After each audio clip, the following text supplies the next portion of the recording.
Kita ke berita terakhir, Tribuners, kelapa muda di Masohi dibanderol Rp5.000 per buah, rata-rata ludes 100 buah per hari.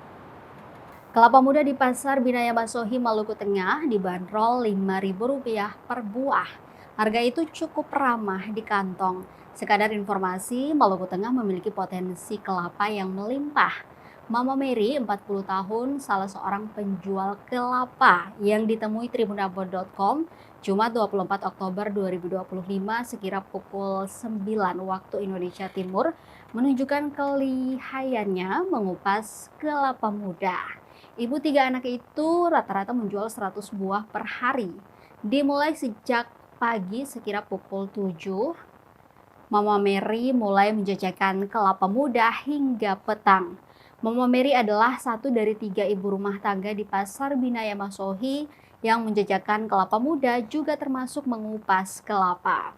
Namun ratusan kelapa yang dipasok tidak setiap hari terjual habis. Ada kalanya setengah dari 100 kelapa yang terjual, sisanya disimpan untuk dijual keesokan harinya.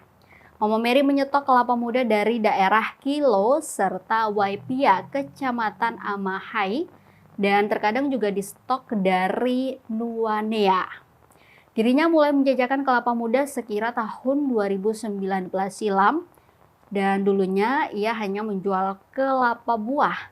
Makin kesini dirinya melihat peluang yang akhirnya ia putuskan untuk menjual kelapa langsung dikupas. Beliau menyebut pelanggan bisa langsung mengonsumsi di tempat maupun bungkus untuk dibawa pulang ke rumah.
Download Tribun X sekarang, menghadirkan lokal menjadi Indonesia.